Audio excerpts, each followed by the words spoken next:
여러분, 사도 바울은 우리 성도들에게 하나님의 전신 갑주를 입으라고 말씀하고 있습니다. 영적인 무장을 하라는 것인데, 영적인 무장을 하라는 이유는 간단합니다. 영적인 적을, 보이지 않는 적을, 악한 영을, 마귀와 미혹의 영과 귀신을 상대하라고 하기 위하여 전신갑주를 입으라고 말씀하고 있는 것입니다. 여러분, 6장 11절 12절에 이렇게 말씀하고 있잖아요. 마귀의 관계를 능히 대적하기 위하여 하나님의 전신갑주를 입으라.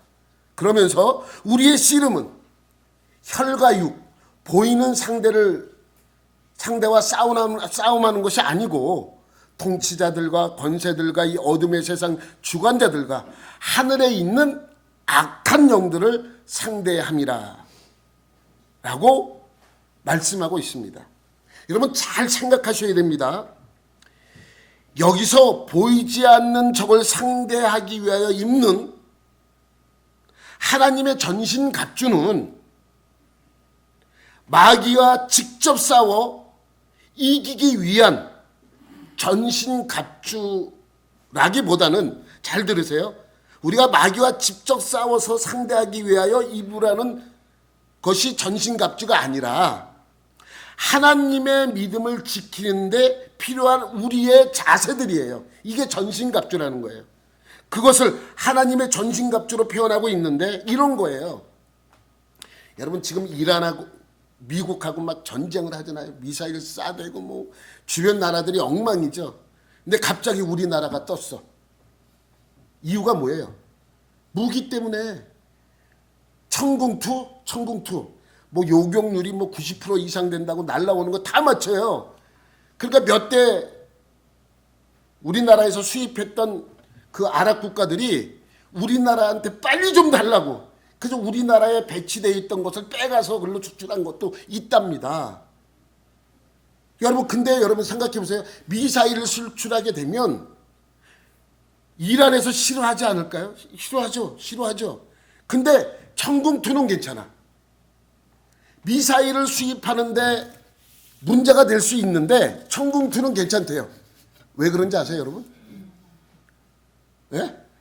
방어용이기 때문에 아무리 가 수출해도 이란에서 너 왜 그거 수출해? 너 앞으로 무슨 뭐 무역 안 할 거야? 이해 안 한대요. 왜? 공격용이 아니라 수비용이에요. 방어용.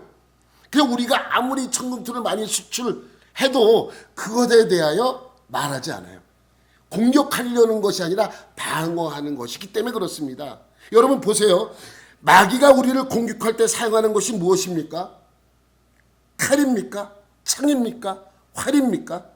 그러한 필요한 것이 뭐예요? 방패겠죠. 필요한 것이 마귀가 우리를 공격하는 것이 칼이나 창 같으면 우리가 필요한 것은 방패입니다. 활이 날라오는데 오늘 말씀에 뭐라고 하고 있어요? 믿음, 신앙. 야, 활이 날라오는데 믿음, 그럼 맞아 죽어요. 그잖아요. 그러니까 이거를 잘 이해를 하셔야 돼요. 여러분, 활이 날라올 때는 방패가 필요하고, 또 마귀가 총으로 공격하면 뭐가 필요합니까? 방탄복이 필요한 거예요. 마귀가 미사일을 쏘면 우리가 뭐가 필요한 거예요? 천궁2가 필요한 거예요. 그잖아요. 맞죠? 미사일이 날라오는데 복음 그러면서 그럼 다 죽어요. 그런데 그렇게 이야기하는 이유는 뭐냐면, 마귀는요 언제나 무기를 갖고 우리에게 공격하는 것이 아니라 마음과 생각과 말을 가지고 공격을 합니다. 그리고 말과 생각으로 우리의 마음을 무너지게 합니다. 그러면 마음이 무너지면 무엇도 함께 무너져요? 하나님을 믿는 믿음도 함께 무너지게 되는 것입니다. 그래서 하나님은 우리가 무너져 믿음을 잃지 않도록 하기 위하여 하나님의 전신갑주예요. 하나님의 전신갑주를 입으라고 말씀하고 있습니다. 그러니까 하나님의 전신갑주는 우리가 하나님께 순종하고 하나님을 의지함으로 하나님께서 우리가 믿음에서 떠나지 않도록 하기 위하여 필요한 것들을 말씀하고 있는 것입니다. 여러분, 우리가요 마귀하고 싸우면 100점 100패예요. 마귀 와봐. 못 싸워. 여러분, 나와 마귀와 싸우면 마귀가 이겨요. 제가 져요. 여러분, 그래서 하나님께서 더더욱 우리에게 명령하고 있는 것이 뭐냐면 하나님의 전신갑주를 입으라고 명령하고 있는 것입니다. 그래서 제가 지난 몇 주 동안에 마귀의 존재와 어떻게 마귀가 되었는지, 그놈이 얼마나 강한 놈이고, 그리고 또 마귀는 우리로 죄를 지어서 하나님에게서 떠나게 하고 이 세상을 자기 것으로 만들려고 한다라고 말씀을 드렸습니다. 그런데 실패로 돌아가죠. 뭐 때문에? 예수님의 십자가의 사건 때문에 실패로 돌아가고 맙니다. 그리고 마귀는 그것에 대한 심판을 받아야 하는 것입니다. 여러분, 우리가 이 말씀을 통해서 알아야 할 것은 이거예요. 세상 사람들은요, 하나님과 마귀의 관계를 자꾸 선과 악의 대결로 몰아가는 경향이 있습니다. 하나님은 선, 마귀는 악. 그래서 선과 악의 대결. 그 둘의 싸움으로 몰아갑니다. 아닙니다. 여러분, 마귀는요 하나님의 상대가 되지 않아요. 그럼에도 불구하고 아직 심판을 받지 않은 이유는 무엇입니까? 하나님의 계획이 있기 때문입니다. 어떤 영화에서 그러죠. 아들이 뭔 일을 하니까, 야, 너는 다 계획이 있었구나. 똑같아요. 하나님의 어떠한 계획 때문에 지금 마귀를 그냥 두는 것이지 하나님이 힘이 없기 때문에 두는 것이 아닙니다. 하여튼 마귀는요 하나님과 상대가 되지 않습니다. 그런 것처럼 우리도 마귀의 상대가 되지 않아요. 내가 마귀와 싸우면 100점 100패라니까요. 그래서 하나님은 뭐라고 말씀하고 있습니까? 하나님의 전신갑주를 입으라고 말씀하고 있는 것입니다. 여러분, 이렇게 생각할 수도 있어요. 그럼 하나님의 능력으로 애초에 심판을 해버렸으면 쉽잖아요. 아닙니다. 그것은 하나님의 공의가 아닙니다. 그래서 마귀란 놈은 십자가 사건으로 스스로 무너지게 만든 거예요. 야, 너 죽어, 이게 아니라 스스로 무너지게 만든 것입니다. 이게 하나님의 공의예요. 그리고 그것에 대한 심판을 받게 하실 것입니다. 그럼 하나님께서 왜 지금까지 심판을 하지 않은 것일까요? 예수님의 부활 후 사망 권세를 빼앗긴 마귀는 바로 하나님이 심판하셔서 심판받으면 될 거 아닙니까? 불로 단번에, 요한계시록 21장에 나온 말씀처럼 불로 단번에 심판하면 마귀는 끝장나 버리잖아요. 왜 2000년이 지나도록, 십자가 사건이 있은 후 2000년이 지나도록 심판하지 않으시는 것입니까? 여러분은 왜 그러시는 것 같아요? 아니 2000년 전에 십자가 사건으로 이미 심판받았다면 이미 그 마귀를 끝장내버리면 쉽잖아요. 근데 왜 지금까지 하나님은 그 마귀를 그냥 두었을까요? 왜 그런 것 같습니까? 이유는 하나예요. 제가 생각할 때, 아무리 생각해봐도 이유는 하나밖에 없어요. 우리를 구원하기 위해. 우리에게 구원의 기회를 주기 위하여. 이 땅에 사는 모든 사람들, 인간들에게 하나님의 구원의 은혜를 받게 하기 위하여 지금까지 하나님은 참고 기다리시는 것이죠. 마귀를 멸하는 건 간단합니다. 이제 끝났어요. 그는 권세 자체가 없어요. 예수님에게 모든 것을 빼앗겼습니다. 그럼에도 불구하고 여전히 존재하는 이유는, 하나님이 그를 심판하지 않는 이유는 간단합니다. 우리를 구원하시기 위하여. 우리로 하여금 완전한 하나님의 백성으로 다시 우리의 자리를 찾을 수 있게 하기 위하여 마귀를 지금까지 멸하지 않고 참고 기다리시는 것이죠. 이것이 하나님의 계획입니다. 구원의 계획.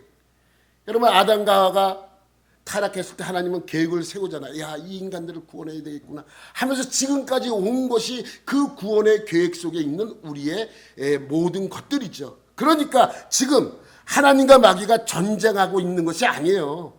자꾸만 하나님과 마귀가 전쟁하고 있다고 생각하는데 그렇지 않습니다. 그냥 하나님에게 있어서 마귀는 그냥 뭐예요? 그냥 피조물이에요. 피조물. 그런데 지금까지 그냥 둔 것은 역사 속에서 하나님의 무한하신 계획을 이루기 위함입니다. 그 계획이 이루어지는 그 순간 마지막이라는 것을 여러분 알아야 합니다. 그 마지막 계획이 우리를 구원하는 일이라고 말씀드렸죠. 하나님은 한 사람이라도 마귀의 권세에서 벗어나게 하시려고 그렇게 하신 것이죠. 한 사람이라도 구원하기 위하여. 여러분 그 마태복음 24장에 보면 마지막 때에 대하여 예수님께서 설명을 해줘요. 제자들이 물어봐요. 예수님 마지막 때에는 어떠한 일이 일어납니까? 라고 물어봤더니 예수님께서 몇 가지 예를 들어요. 많은 사람들이 와서 자기가 재림 예수 그리스도라고 한대요. 여러분 지금 보세요. 지금만큼 재림 예수가 이렇게 많이 생긴 때가 있었습니까? 두 번째는 도처에 기근과 지진이 있을 것이래요. 제가 말씀 안 드려도 여러분 잘 아시잖아요. 또 전쟁의 소문은 끝나지 않을 거라고 말씀하고 있어요. 전쟁의 소문 계속 나잖아요. 그리고 예수의 이름 때문에 많은 민족으로부터 그리스도인들이 미움을 받을 거래요. 여러분 많은 사람들이 기독교를 개독교라고 그럽니다. 입에 담기도 부끄러워요. 그러니까 이들은 교회를 공격하고 그리스도인들을 공격하고 예수님을 공격하는 것입니다. 그러면서 예수님께서 마태복음 24장 14절에 이렇게 말씀합니다. 이 천국 복음이 모든 민족에게 증언되기 위하여 온 세상에 전파되리니 그제야 끝이 오리라. 여러분 2000년 동안 복음은 어떻게 되었습니까? 예루살렘에서 시작된 복음은 점점 서쪽으로 이동해서 유럽으로 갔고 유럽에서 남미로 건너갔고 남미에서 다시 아시아로 건너왔습니다. 모든 민족에게 전파될 그때에 끝이 온대요. 그럼 여러분 생각에 지금 복음이 어디까지 전해졌다고 생각하십니까? 모든 민족에게 전해졌다고 생각하십니까? 아니면 아직도 복음이 들어가지 않은 곳이 있다고 생각하십니까? 저는 다 들어갔다고 생각해요. 여러분 이슬람권에 예수 믿는 사람이 얼마나 많은지 아세요? 근데 왜 드러내지 않느냐 하면 드러내는 순간 박해가 시작되기 때문에 숨기고 있는 사람들이 많기 때문입니다. 어떤 목사님은 북한이라고 얘기하는 분이 있어요. 저는 제 생각에는 북한에도 복음이 들어갔다라고 생각이 되어집니다. 여러분 탈북자들 보면 이야기를 들어보면 예수 믿는 사람이 있어요. 그리고 그 가운데서도 하나님께 예배드리고 찬양하고 하나님께 모든 것을 맡기는 그러한 그리스도인들이 있다는 것이죠. 그리고 돌고 돌아서 결국 어디까지 들어갔습니까? 이스라엘까지 갔어요. 여러분 우리나라에서도 이스라엘 선교사님들이 얼마나 많은 줄 아십니까? 그리고 지금 유대인들이 예수 믿는 사람들이 기하급수적으로 늘어난다고 합니다. 그렇게 예수를 믿는 유대인들을 뭐라 그러는지 아시죠? 메시아닉 주. 주는 유대인들을 말할 때 주라고 이렇게 이야기하잖아요. 메시아를 믿는 유대인들. 메시아닉 주. 마귀는요. 심판날이 다가오면 다가올수록 자기가 알아요. 그럼 어떻게 하겠습니까? 더 발악을 하겠죠. 결국 마귀는 심판을 받게 되어 있기 때문에 마지막 발악을 하고 있는 것입니다. 그러니까 세계는 더 혼란스러워져요. 마귀의 끝날, 심판의 날이 다가오면 다가올수록 세상은 더 혼란스러워질 수밖에 없어요. 여러분, 지금처럼 혼란스러운 때가 있었습니까? 전 세계가? 우크라이나와 러시아의 전쟁 때문에 힘든데 거기다가 이스라엘과 하마스, 헤즈볼라 전쟁이 터지고 이란이 참전함으로 이란과 미국의 전쟁이 시작되었죠. 얼마나 혼란스럽습니까? 전 세계가 몸살을 앓고 있습니다.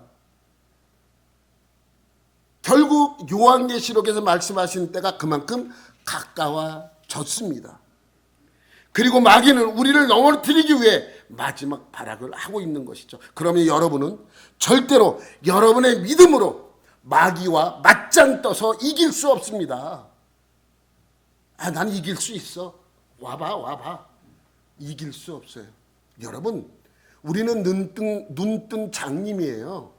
마귀가 오면 보이지도 않아요. 언제 나에게 침투하는지도 모릅니다. 근데 어떻게 이겨요? 그럼 어떻게 해야 합니까? 지켜내는 것입니다. 청궁투, 방어. 그러니까 우리의 믿음을 지켜낼 수 있는 방법은 하나밖에 없어요. 하나님의 전신갑주를 입는 것입니다. 하나님의 전신갑주는 공격용이 아니에요. 뭐라고요? 방어용이에요. 방어용. 마귀가 나를 넘어뜨리지 않게 하기 위하여 우리가 입는 것이 전신갑주예요. 그럼 오늘 하나님의 전신갑주의 구체적인 내용으로 한번 들어가 봐야 합니다. 하나님의 전신갑주에서 첫 번째 것이 무엇입니까? 진리의 허리띠입니다. 우리 14절 말씀 내가 한번 볼게요. 그런즉 서서 진리로 너희 허리띠를 띠고. 진리의 허리띠에는 어디에 초점이 맞춰져 있어요? 진리예요. 허리띠에 초점이 맞춰져 있는 게 아니라 진리에 초점이 맞춰져 있는 것입니다. 그러면 우리의 신앙에서 진리는 무슨 역할을 하냐 하면 허리띠의 역할을 한다는 거예요. 여러분, 허리띠의 역할은 그 당시 옷의 마무리이자 일의 시작입니다. 그러니까 이게 무슨 말이냐면 허리띠는 끝과 시작이라는 거예요. 오늘날 우리의 옷차림에서는 허리띠의 중요성이 별로 부각되지 않아요. 젊은 사람일수록 허리띠 잘 안 하는 젊은이들이 많습니다. 또 요즘 옷의 재질이나 모양이 허리띠를 하지 않아도 상관없게끔 나옵니다. 그래서 허리띠에 대한 중요성이 그렇게 부각되지 않은데 고대 시대는 아닙니다. 당시에는 대부분의 옷이 그냥 통짜를 입었어요. 옷이 치렁치렁하기 때문에 옷차림을 단정하게 마무리할 때 필수적인 것이 허리띠예요. 그래서 고대 사회에서 잠잘 때를 제외하고는 늘 허리띠를 맸습니다. 허리띠를 매지 않고는 활동을 하기가 어려워요. 왜? 옷이 펄럭펄럭거리기 때문에. 여러분 드레스 입은 사람이 무슨 노가다 일을 하는 사람 봤어요? 그런 일 못해요. 드레스 입은 사람들은 걸음도 천천히 걷습니다. 빨리 걷지도 못하잖아요.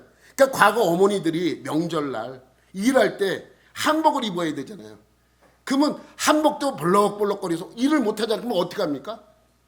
중간에 끈으로 허리춤에 끈을 쫙 매서 옷이 펄럭이지 않도록 하는 것이 있잖아요. 똑같은 거예요.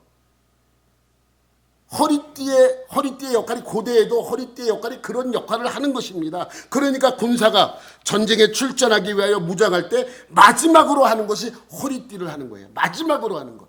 다 옷을 입고 마무리할 때 옷에 마무리를 할 때 허리띠를 하는 거예요. 그러면 전쟁에 나가서 싸울 준비가 된 것이죠. 그래서 허리띠를 하고 이제 나가서 무엇을 시작하는 거예요? 전쟁을 시작하는 거예요. 여러분 역도 선수들이 무거운 덤벨을 들어 올릴 때 제일 마지막에 덤벨을 들기 위하여 제일 마지막에 하는 것이 뭐예요? 두꺼운 허리띠를 매서 허리를 보호하기 위해서 허리띠를 매는 거예요. 그래서 무거운 덤벨을 들기 직전에 나와서 허리띠를 꽉 매줍니다. 그리고 덤벨을 들어 올리죠. 왜? 그 허리띠를 내야 내 허리를 보호할 수 있기 때문입니다. 그래서 거의 모든 선수들은 허리띠를 하고 덤벨을 들어 올립니다. 그죠? 여러분 TV에서 보셨지 않습니까? 그러니까 역도 선수들이 덤벨을 들기 위하여 마지막으로 준비하는 것이 뭐라고요? 허리띠. 그리고 허리띠를 해야지만 역기를 들어 올릴 수 있는 거예요. 그러니까 허리띠는 역기를 들어 올리기 위한, 덤벨을 들어 올리기 위한 시작이 되는 셈이죠. 무슨 말씀인지 이해하시죠? 그러니까 고대의 허리띠는 전쟁 준비의 마무리이기도 하지만 전쟁의 시작을 알리는 것이기도 합니다. 그래서 허리띠는 끝이자 시작인 거예요. 무슨 말씀 이해를 하셔야 됩니다. 여러분 출애굽기 12장에 보면 이스라엘 백성이 출애굽하는 내용이 나와요. 그래서 12장에 보면 마지막 10번째 재앙을 앞두고 하나님께서 장자의 죽음을 알리는 재앙을 내리겠다라고 말씀을 하십니다. 그 말씀을 하시면서 너희는 양을 잡아 피를 가지고 문설주에 바르고 또 그것으로 고기를 구우라고 말씀합니다. 그리고 그 고기와 무교병과 쓴 나물을 급하게 먹으라고 말씀을 하실 때 이렇게 말씀하십니다. 출애굽기 12장 11절이죠. 시작. 너희는 그것을 이렇게 먹을지니 허리에 띠를 띠고 발에 신을 신고 손에 지팡이를 잡고 급히 먹으라. 이것이 여호와의 유월절이니라. 그러니까 허리띠는 출애굽을 할 준비의 완료이자 출애굽의 시작이에요. 이해되시죠? 허리띠는 끝과 시작입니다. 유월절을 맞이할 준비를 완료하는 것이고, 다시 말하면 유월절의 시작인 것이죠. 뭐가요? 허리띠가.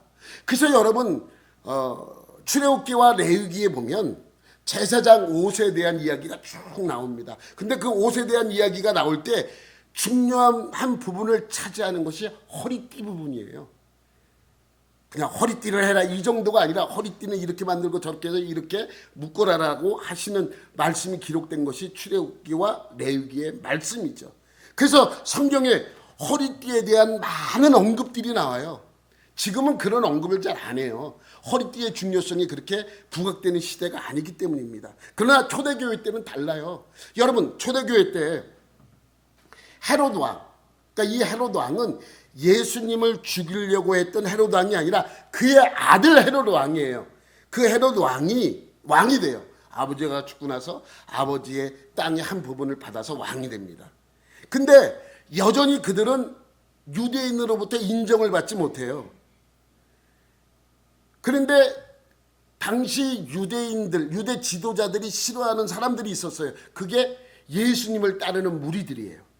그래서 그 헤롯 왕이 유대인들의 인정을 받기 위하여 예수님의 제자 중 한 명을 잡아다가 죽입니다. 누구예요?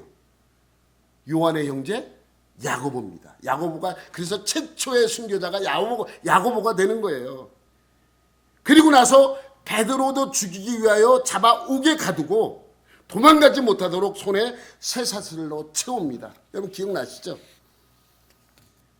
이제 잘못하다가는 야고보도 순교했고 베드로도 죽기 일보 직전이에요.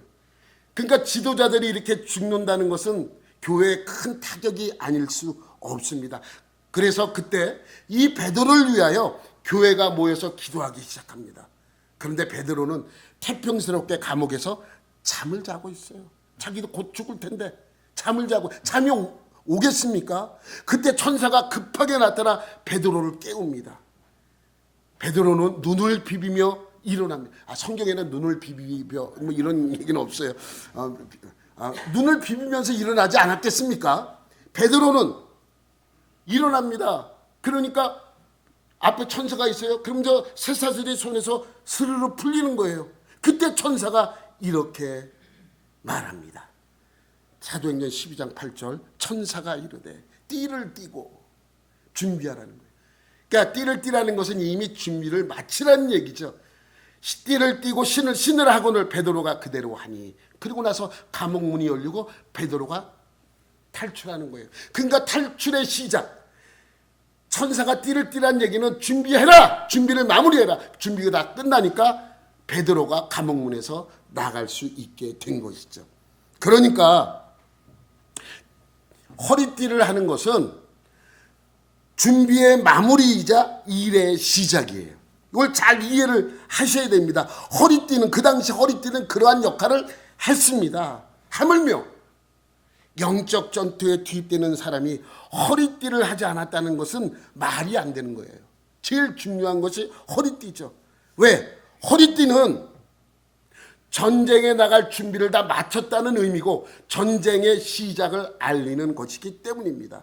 예수님도 우리가 그리스도인으로서 준비된 삶을 살라고 말씀하고 있어요. 누가복음 12장 35절이에요.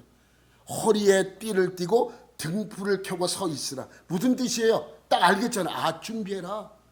그죠? 준비하라는 거죠. 허리띠를 띠고 등불을 켜고 있으라는 것은 준비된 삶을 살라는 말씀이죠. 그런데 허리띠의 역할을 모르고 이 말씀을 읽으면 몰라요. 제대로 해석이 안 돼요. 그 뜻을 모르면. 이 말씀은 준비를 마치고 준비한 상태에서 언제든지 시작할 상황에 놓여 있으니까 그렇게 준비하고 있으라는 말씀이죠. 사도들도 똑같은 권고를 성도들에게 합니다. 베드로전서 1장 13절에 이렇게 말씀합니다. 그러므로 너희 마음에 허리를 동이고, 허리에 띠를 띠란 얘기예요. 준비하고 있으라는 것입니다. 그러면서 근신하여 예수 그리스도께서 나타나실 때에 너에게 가져다 주실 은혜를 온전히 바랄지어다. 언제나 하나님의 은혜를 받을 준비를 하고 있으라는 말씀이죠. 허리띠는 전투뿐만이 아니라 모든 일에 시작하기 전에 준비해야 될 마지막 일이에요. 그게 허리띠죠.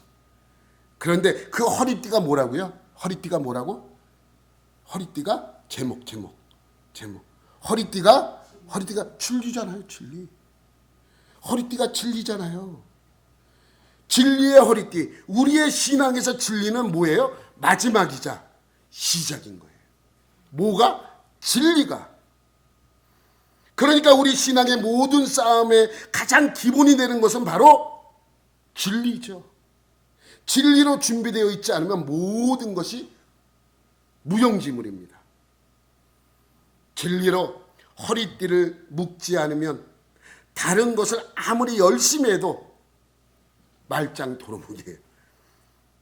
우리 성도에게 있어서 진리는 가장 중요한 것인지 알아야 합니다. 얼마나 중요한 것인지. 그럼 진리는 무엇입니까? 진리. 이게 중요합니다. 여기부터 우리가 신경 써서 봐야 돼요. 진리는 무엇이에요? 예수 그리스도입니다. 예수 그리스도 안에서 이루어진 모든 구원의 승리의 역사를 말하는 것이에요. 뭐가? 진리가. 우리에게서 진리는 예수 그리스도이신데 예수 그리스도께서 구원을 이루기 위하여 하신 모든 일이 다 진리예요. 십자가 사건도 진리고. 예수님도 자신을 가리켜 뭐라고 말씀하세요? 진리라고 말씀하셨잖아요. 나는 곧 길이요 진리요 생명이니. 이건 그 말씀은 너무 유명한 말씀이라 안 보겠습니다. 또 예수님께서 이렇게 말씀하십니다. 요한복음 8장 31절 32절 말씀. 그러므로 시작. 그러므로 예수께서 자기를 믿은 유대인에게 이르시되 너희가 내 말에 거하면 참으로 내 제자가 되고 진리를 알지니 진리가 너희를 자유케 하리라. 예수께 가는 것이 진리라고 말씀합니다. 그러니까 첫 번째 진리가 예수 그리스도라면 두 번째는 뭐예요? 하나님의 말씀입니다. 하나님의 말씀도 진리라고 예수님께서 직접 말씀하고 있습니다. 요한복음 17장 17절 18절 19절 세 절 말씀해 보면 시작. 그들을 진리로 거룩하게 하옵소서. 하나님의 말씀은 진리니이다. 아버지께서 나를 세상에 보내신 것 같이 나도 그들을 세상에 보내었고 또 그들을 위하여 내가 나를 거룩하게 하오니 이는 그들로 진리로 거룩하게 하게 하려 함이니이다. 첫 번째가 진리의 첫 번째가 예수 그리스도라면 두 번째가 뭐예요? 하나님의 말씀이죠. 여러분 이걸 잘 이해를 하셔야 됩니다. 여러분 하나님의 말씀인 진리만이 우리를 거룩하게 할 수 있습니다. 그래서 하나님의 전신갑주에서 첫 번째로 해야 할 일은 진리의 허리띠라고 설명하고 있는 것입니다. 그런데 오늘날 이 진리가 얼마나 소홀하게 취급되는지 여러분 아십니까? 그냥 사람들은 그냥 열심으로 모든 걸 다 덮으려고 해요. 아 진리 이런 건 난 모르겠고 그냥 열심히 하자. 열심히. 물론 좋습니다. 그러나 진리가 수반되지 않는 열심은 아무 의미가 없어요. 그냥 아무것도 아닌 일인 거예요. 그냥 열심밖에 남은 게 없는 것이 됩니다. 그러니까 진리의 허리띠를 매라고 하는 것은 진리 대신 예수 그리스도에 대한 확실한 믿음과 진리 대신 하나님의 말씀에 대한 지식을 가지라는 의미입니다. 그러니까 이 진리는 믿음에 대한 확고한 지식입니다. 여러분, 그래서 제가 여러분에게 말씀하는 거 자주 하는 거 있지 않습니까? 믿습니까? 믿는데. 그러면 한 가지 더 질문해. 무엇을 믿는 것입니까? 무엇을 믿어요? 아, 예수를 믿는데. 그러니까 예수의 무엇을 믿는 것입니까? 라고 물어볼 때 그것에 대한 대답을 하는지 못하는지, 못하는 사람들이 의외로 많을 거예요. 교회에 많은 사람이 다녀도 예수 믿습니까? 예, 예수 믿어요. 예수의 뭘 믿습니까? 아, 예, 그냥 믿어요. 믿어요. 그냥 믿습니다 하래요. 아니, 뭘 믿는지 알아야 믿습니다 해야 할 거 아닙니까? 여러분, 이걸 잘 이해하셔야 합니다. 왜 진리가 허리띠가 되는지, 왜 중요한 사항이 되는지. 여러분, 구약에 보면 하나님을 경외하는 경외 사상이 나와요. 그 대표적인 것이 두 가지예요. 하나님을 경외하는 경외 사상이 하나님께서 설명하는 내용이 두 가지가 있어요. 하나는 하나님을 아는 지식과 또 하나는 하나님에 대한 사랑이에요. 그러니까 지식과 사랑이에요. 히브리어로 사랑을 헤세드라고 합니다. 헤세드. 지식을 다트라고 합니다. 다트. 이 두 가지는 아주 중요한, 하나님을 경외하는 사상 중에 나타난 아주 중요한 두 가지 요건이에요. 다트는 지식, 헤세드 많이 들어보죠. 헤세드는 사랑입니다. 사랑. 하나님의 헤세드, 사랑에 대하여 다트하라는 것입니다. 다트. 하나님의 사랑에 대하여 지식적으로 알고 있으라고 말씀하는 것입니다. 하나님이 우리를 어떻게 사랑하셨는지 지식적으로 알고 있으라는 의미입니다. 여러분, 우리가 초등학교, 중학교, 학교 다닐 때 보면 부모님의 사랑에 대해서 이야기해요. 여러분의 부모님들이 여러분을 얼마나 사랑하는 줄 아십니까? 그 아이들 잘 몰라요, 사실. 사랑하는 것 같은데, 사랑한다고 얘기하니까 사랑하는 것 같은데 어떻게 사랑했지? 어떻게 우리가 부모님이 사랑한다고 얘기하면 어떻게 나를 사랑했지? 그래서 나온 게 낳으실 때 괴로움 다 잊으시고 기르실 때 밤낮으로 애쓰는 마음을 알려주는 것입니다. 노래로. 그러니까 날 낳을 때 그렇게 힘들게 낳으셨구나. 그만큼 사랑하셨구나. 나를 기르실 때 밤낮으로 애쓰셨구나. 알게 되는 거예요. 지식적으로. 그게 무조건 니네 부모님이 너를 얼마나 사랑하는 줄 알아? 아무리 얘기해봐야 잘 몰라. 그러니까 가르쳐주는 거예요. 우리의 부모님은 나를 이만큼 사랑했구나 라고 알게 되는 것을, 지식적으로 알게 되는 것을 설명하고 있는 거예요. 그래서 구약 성경에 보면 하나님의 사랑만 강조하고 있잖아요. 그잖아요. 하나님의 사랑만 강조합니까? 여러분, 구약 성경에 보면 하나님은 사랑이라고 강조합니다. 하나님이 사랑했기 때문에 너를 찾으셨고, 하나님이 너를 사랑했기 때문에 너를 택하셨고, 하나님이 너를 사랑했기 때문에 너를 구원하신다. 그래서 율법을 주셨고, 그 이야기가 성경에 나와요. 근데 사랑만 강조하고 있지 않아요. 무엇도 강조한다고요? 하나님을 아는 지식. 여러분, 호세아서를 통해서 이 백성들이 하나님을 아는 지식이 없어 망한다라고 강하게 경고합니다. 뭐가 없어서 망한다고요? 하나님을 아는 지식. 하나님을 아는 지식이 왜 필요합니까? 그것은요, 하나님이 나를 사랑하는 그 사랑에 대한 내용을 설명하는 거예요. 낳으실 때 괴로움 다 잊으시고 기르실 때 밤낮으로 애쓰는 마음이 바로 그 내용인 거예요. 그러니까 내용을 모르면 하나님이 그냥 무조건 사랑한다고만 알아요. 근데 그 사랑이 무엇이냐라고 물어보면 몰라요. 뭐지? 뭘 사랑했다고 얘기하지? 그 지식이 없으면 아무 의미가 없다는 거예요. 여러분, 어떻게 사랑했는지에 대한 지식이 없으면 사랑에 대한 것이 무용지물이 되는 거예요. 그래서 하나님에 대한 경외사상을 두 가지로 나타나는 것이고, 다트고 헤세드인 거예요. 지식이고 사랑인 것입니다. 그러니까 지식을 왜 강조하냐면, 지식이 없으면 사랑을 알 수 없기 때문입니다. 하나님이 얼마나 나를 사랑했는지 알려면 먼저 어떻게 사랑했는지를 알아야 하기 때문이죠.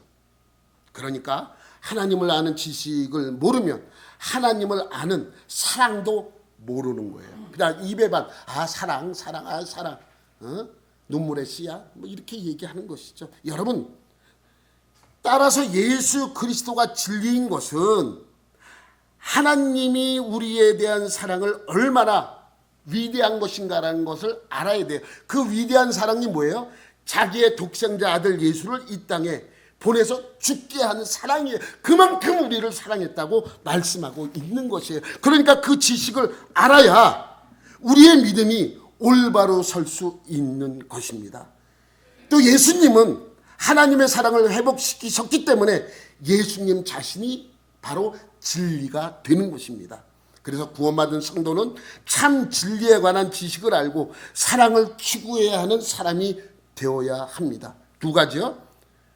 사랑을 추구하지만 먼저 하나님이 얼마나 우리를 사랑했는지 알아야 되는 그 지식도 알아야 하는 것입니다.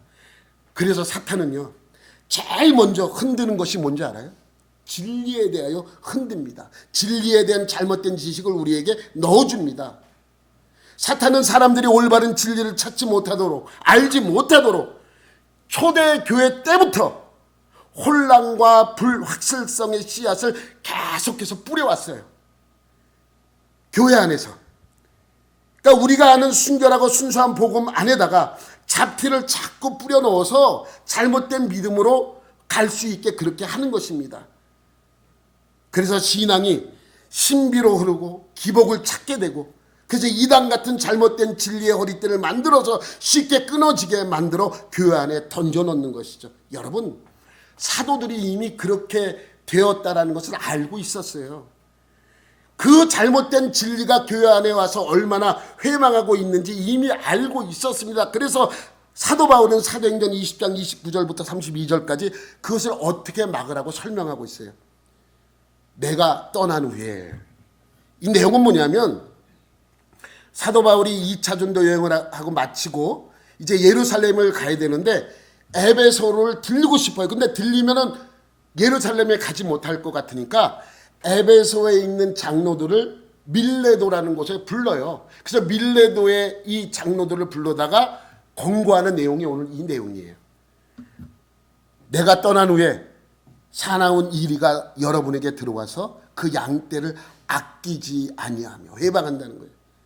잘못된 씨를 뿌리고 있다는 거예요. 또한 여러분 중에서도 제자들을 끌어 자기를 따르게 하려고 어그러진 말을 하는 사람들이 일어날 줄을 내가 아노라. 그러므로 여러분이 이를 깨어 내가 3년이나 밤낮 쉬지 않고 눈물로 각 사람을 훈계하던 것을 기억하라. 바울은요, 계속해서 그들을 위해서 기도했습니다. 그들이 온전한 신앙을 갖고 외부로부터 오는 잘못된 그러한 진리를 막을 수 있는 믿음을 달라고 밤낮 없이 기도했다는 거예요. 3년 동안. 32절. 지금 내가 여러분을 주와 및 그 은혜의 말씀을 부탁하노니 그 말씀이 여러분을 능히 든든히 세우사 거룩하게 하심을 입은 모든 자 가운데 기업이 있게 하시리라. 말씀 안에 거하라는 거예요. 진리 안에 거하라고 설명하고 있습니다. 그러니까 계속해서 사탄은 건강한 교회를 흔들어서 약하게 만드는 거예요. 진리를 왜곡되게 만드는 것입니다. 여러분, 초대교회 당시 전 세계에 뿌려진 헬라 철학이 어떠한 문제가 있었냐면 헬라 철학의 이원론. 이것은 뭐냐면 교회 안에 이것이 들어와서 어떻게 미혹시키냐 하면 이미 구원받은 사람은 막 살아도 된다는 거예요. 왜냐하면 영혼만 깨끗한 거예요. 육체가 더러운 거예요. 그러니까 육체가 이미 더러워졌고 내 영혼이 이미 깨끗해졌기 때문에 이 육체가 내 마음대로 해도 된다는 거예요. 그래서 자기 마음대로 살아도 괜찮다는 거예요. 그게 그 당시 영지주의의 내용들입니다. 지금의 구원파와 똑같아요. 구원파. 여러분, 구원파도 똑같죠. 한번 회개해서 용서받으면 괜찮대요. 죄를 져도 뭐 괜찮대요. 그러니까 구원파는 새로운 사상이 아니라 초대교회 때부터 이미 있었던 사상들입니다. 깨달아, 여러분. 성경은 깨달은 게 아니에요. 내가 깨달은 대로 믿는 것이 성경이 아니에요. 하나님의 뜻대로 알고 믿는 것이 성경에서 우리에게 바라는 내용이지. 읽다가 이거 이렇게 깨닫는 것이 진리래요. 여러분, 그래서 박진영이 정말 조심해야 됩니다. 박진영, 여러분 진짜예요. 박진영이 구원파예요. 박진영이 가르칠 때 성경 강의하러 많이 다녀요. 깨달으래요. 깨달으래. 뭘 깨달아? 깨달을 내면 절에 가야죠. 왜 교회로 옵니까? 여러분, 교회는요, 깨닫는 종교가 아니에요. 믿음의 종교죠. 구원받는 종교입니다. 박진영이 정말 조심해야 돼요. 가짜 복음이에요. 가짜 복음. 여러분, 당시 교회 사두개인들은 부활을 믿지 않았어요. 근데 그 부활을 믿지 않는 것을 교회에 갖고 들어와서 사람들을 미혹해 한 적도 있어요. 그래서 디모데후서 2장 18절 19절에 이렇게 말합니다. 시작.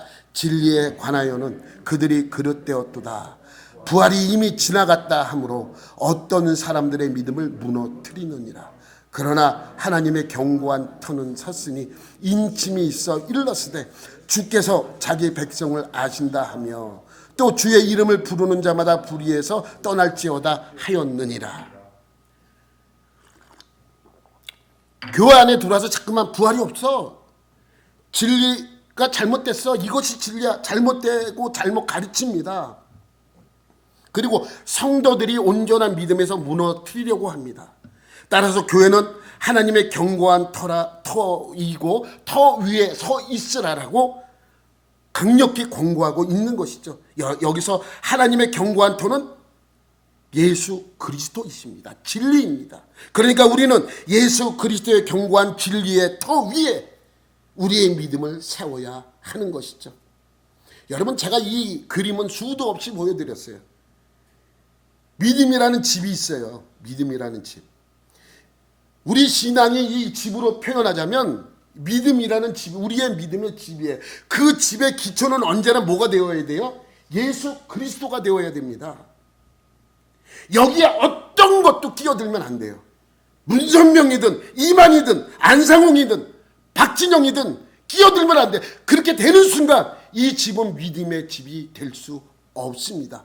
온전히 우리의 신앙의 기초는 예수 그리스도이어만 합니다. 다른 것이 들어오는 순간 이것은 믿음의 집이 아니에요.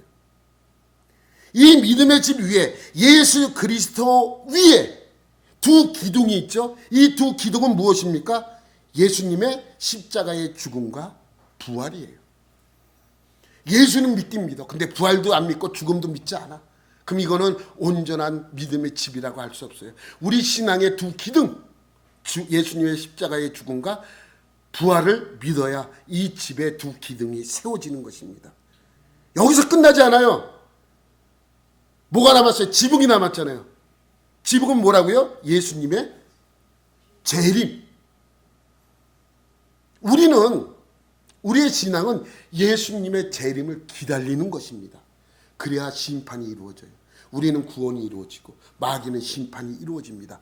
아직 이루어지지 않은 이 재림, 이 재림이 이루어져야 믿음의 집이 완성이 되는 거예요. 이것 중에 어느 하나라도 잘못됐으면 나 예수님의 십자가의 죽음도 믿고 부활도 믿는데 예수님은 재림하는 게 아니야. 이 땅이 천국이지. 여기가 천년왕국이야. 라고 얘기하는 순간 믿음의 집이 허물어지기 시작하는 겁니다. 여러분, 이 진리는 우리의 신앙의 처음이자 마지막입니다. 이 진리를 가지고 있어야 마귀가 꼼짝하지 못하는 것입니다. 이것이 바로 진리의 허리띠가 되는 거죠. 여러분, 귀신을 쫓을 때요, 여러분 이름을 대고 내 이름은 너에게 명하노니, 그럼 귀신이 웃어요. 절대로 안 나가요. 기성이의 이름으로. 기성이가 뭐야? 오로지 예수의 이름만이 능력이 있는 것이고 예수의 이름만이 귀신이 떨고 나가는 것입니다. 예전에 제가 귀신 많이 쫓을 때도 있었어요. 그때 여러분 귀신 쫓아내서 귀신을 불러내서 귀신 쫓을 때 예수의 이름 그럼 벌써 나가버려요. 아마 여러분의 이름 되면은 더 세졌을 거예요. 그러지 않겠습니까? 예수의 이름으로 그러면 그냥 나가버리는 것입니다. 왜? 그 이름만이 진리고 그 이름만이 능력이 있기 때문입니다. 여러분, 오직 그 진리의 이름만이 마귀의 힘을 누를 수 있는 힘이 있기 때문입니다. 여러분 모두 진리의 허리띠를 든든히 묶는 여러분들이 되시기를 예수님의 이름으로 축원합니다.